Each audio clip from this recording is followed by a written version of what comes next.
नमस्कार. आपणा सर्वांचे अवधूत रिसर्च युट्यूब चॅनलवर आजचे पंचांग या भागात पुन्हा एकदा स्वागत. जे प्रथम हा भाग बघत असतील त्यांनी कृपया अवधूत रिसर्च युट्यूब चॅनलला सबस्क्राईब करावे. सिने नाट्यसृष्टीतील सुप्रसिद्ध अभिनेते प्रशांत दामले यांना वाढदिवसाच्या हार्दिक शुभेच्छा. आज ज्यांचा वाढदिवस आहे त्यांना देखील वाढदिवसाच्या हार्दिक शुभेच्छा. आज ज्यांचा लग्नाचा वाढदिवस आहे त्यांना देखील सर्वांना लग्नाच्या वाढदिवसाच्या हार्दिक शुभेच्छा. तसेच आपणा सर्वांचा आजचा दिवस चांगला जाओ. कलकत्ता विद्यापीठाची पंडिता आणि सरस्वती ही पदवी मिळवलेल्या पहिल्या महिला सुधारक पंडिता रमाबाई सरस्वती यांना पुण्यतिथी निमित्त विनम्र अभिवादन. काल 4 एप्रिलला आंतरराष्ट्रीय गाजर दिन साजरा केला. आंतरराष्ट्रीय गाजर दिन हा दिवस चा उद्देश लोकांना गाजराच्या फायद्याविषयी माहिती करून देणे आहे. लाल गाजर भारतात मुबलक प्रमाणात आहेत. लाल गाजरमध्ये व्हिटॅमिन सी भरपूर प्रमाणात असते, ज्यामुळे रोगप्रतिकारक शक्ती मजबूत होते आणि हृदय निरोगीत राहते. म्हणून हा इंटरनॅशनल 4 एप्रिल रोजी साजरा केला जातो. आंतरराष्ट्रीय गाजर दिन हा दिवस गाजराच्या फायद्यांविषयी माहिती करून देणे हा आहे. चला आत्मपरीक्षण करून विवेकाने वागण्याचा संकल्प करूया. आंतरराष्ट्रीय विवेक दिन. विवेक म्हणजे काय, बरोबर आणि काय चूक यातील फरक ओळखण्याची व्यक्तीची क्षमता. क्षमता व्यक्तीला दयाळू होण्यासाठी आणि एखाद्याच्या कृतीबद्दल विचार करण्यास मार्गदर्शन करते. विवेक लोकांना नैतिक पाठीचा कणा ठेवण्यास आणि जे कमकुवत आहेत त्यांचे संरक्षण करण्यास अनुमती देते. शांतता वाढविण्यासाठी 5 एप्रिल रोजी आंतरराष्ट्रीय विवेक दिवस साजरा केला जातो.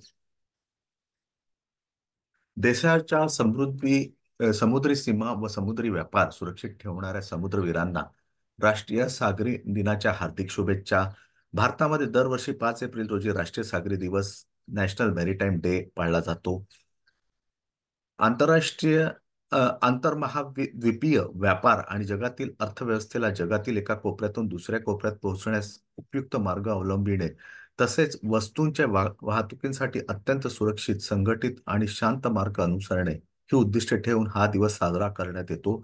भारताच्या स्वतःच्या पहिल्या वाफेवर चालणाऱ्या एस लॉयल्टी या जहाजाने 5 एप्रिल 1919 रोजी मुंबईकडून ब्रिटनकडे प्रवासाला सुरुवात केली होती. या घटनेचा स्मरणार्थ हा दिवस निवडण्यात आला. पहिला राष्ट्रीय सागरी दिन 1964 साली पाळण्यात आला. पापमोचनी एकादशी सर्वांना हार्दिक शुभेच्छा. पापमोचनी एकादशीला पांडुरंगाची व तसेच भगवान विष्णूची पूजा करून उपवास करण्याची परंपरा आहे. हे व्रत केल्याने अनेक जन्मांची पापे धुतली जातात असे मानले जाते. एकदा धर्मराज युधिष्ठिराने श्रीकृष्णाला पापमोचनी एकादशीच्या व्रताबद्दल विचारले. श्रीकृष्णाने त्यांना ह्या एकादशीच्या व्रताची कथा आणि महत्त्व सांगितले. ही कथा साक्षात ब्रह्मदेवाने नारद मुनींना सांगितली होती. शुभ शुक्रवार. श्रीम ह्रीं श्रीम महालक्ष्मी नमः. महालक्ष्मीचा आशीर्वाद असे साथीला खरा अर्थ येई जीवनाला. श्रीम हा वैदिक स्विचवर्ड मी तुम्हाला मागील भागात सांगितला होता. तसेच मी एक वैदिक स्विचवर्डवर एक पूर्ण व्हिडिओ बनवलेला आहे. तो तुम्ही अवश्य बघावा, त्याने तुम्हाला फायदे होतील. श्रीमचा वापर कसा करावा. श्रीम हा लक्ष्मी प्राप्तीसाठी केलेला स्विचवर्ड आहे. श्रीम श्रीम श्रीम असे 1008 वेळा शुक्राच्या होरामध्ये, शुक्राचा होरा शुक्रवारी सकाळी सूर्योदयाच्या पहिल्या मिनिटापासून 1 तासापर्यंत असतो. जर 6:30 वाजता जर सूर्योदय असेल तर 6:30 ते 7:30च्या दरम्यान शुक्राचा होरा असतो. त्या काळात तुम्ही श्रीम श्रीम श्रीम प्रथम 1008 वेळा त्याचा हे करायचं आहे, तुम्हाला जप करायचा आहे 1008 वेळा. आणि त्यानंतर तुम्ही जेव्हाही कराल तेव्हा कमीत कमी 108 वेळा श्रीमचा जप केल्याने तुम्हाला लक्ष्मी प्राप्तीचा व लक्ष्मीशी जो काही त्रास असेल तो दूर होण्यास मदत होईल. आजचे पंचांग.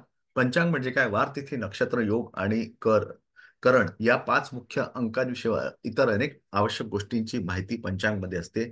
शुभ वेळ ठरवण्यासाठी, धार्मिक समारंभ आयोजित करण्यासाठी पंचांग एक मार्गदर्शक म्हणून काम करते.